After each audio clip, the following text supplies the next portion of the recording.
Hi, welcome to today's Greedy 3D.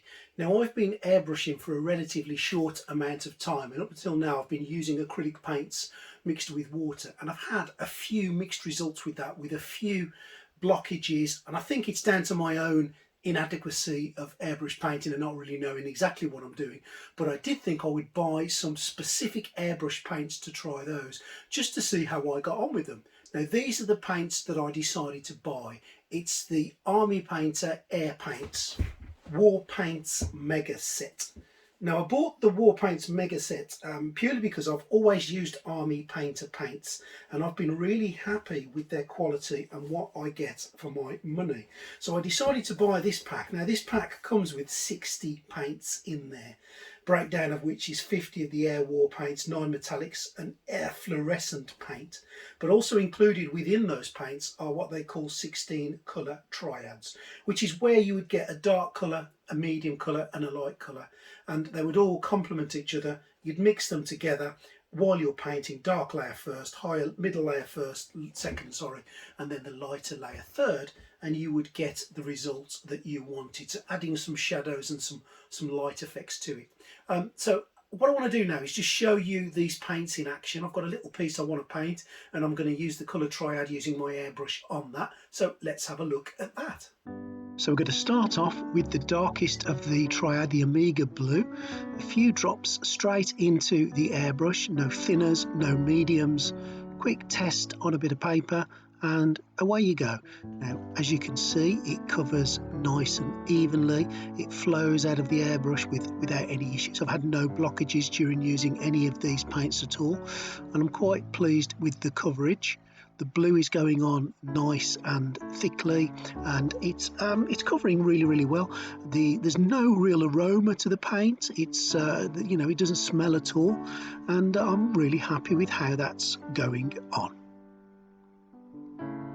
Now, to clean the airbrush between colours, I'm just using some water in a dropper bottle there, a couple of squirts in of the water, give it a little waggle and tip it away, and then I'm going to just expel the rest of it through the actual airbrush. A little bit of airbrush cleaner in there, just a few drops, a waggle, a tip away, a little bit more, and a squirt just to clean it out, and that's ready to go for the next colour, which is going to be ultramarine blue.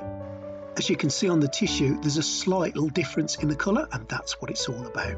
And I'm just going to concentrate on the highlighted areas of this arm. This is Captain Carter's arm, just to make sure that I can highlight the areas that would be highlighted, and I'll probably steer clear away from the areas in shadow, just to give it a little bit of depth and a little bit of texture.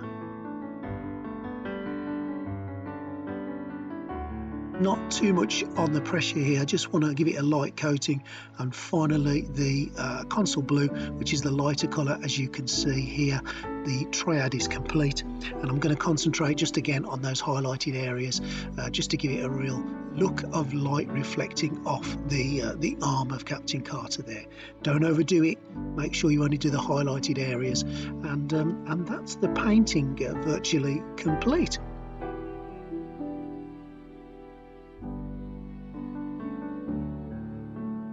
So let's have a little look of what it looks like. And there you go, good coverage, nice highlighting. You can see the light and the dark areas contrasting there, and that was literally done in a matter of minutes with a quick clean in between. Really pleased with that end result. So what do I think of these? Well, as you saw when I was using them, they were really easy to use. Literally you pour it in the pot and away you go. Now I have got a little bit of medium as well, which I haven't used yet, but a couple of people on videos have just recommended a drop speck in there. Now I haven't found that I've needed that, but I have bought some just in case. So again, depends on your airbrush setup, I guess, whether you'd need a drop of that in there or not. But I certainly, in my findings, I haven't needed it at all, and it's flowed absolutely fine. I've been using these now for around about a week, constantly, probably every day, different colours, and I've had no problems, no blockages. Fairly easy to clean out at the end of the day and in between colours, so no real problem. So would I recommend these? Yes, I would. I would buy these. The only thing I would say on a negative if it is a negative, is if you look at the cost, I paid about £120 for this. That's around about £4 a paint, which is probably a little bit more expensive than you could get them for. But I bought them from Amazon, I bought them with next day delivery on Prime, so I probably paid a little bit of premium for that. Maybe shopping around can get you a better deal. They do a smaller section as well, a starter kit, but I plumped for the full size one. I thought let's go for it. Would I recommend them, as I say? Yes, I would. I've had no problems with them. I've seen other people online have done reviews and they've had no problems with them. Buy them. I think if you've got an airbrush and you want the ease and simplicity of using just airbrush paints, buy these now. Thanks for watching and don't forget to subscribe.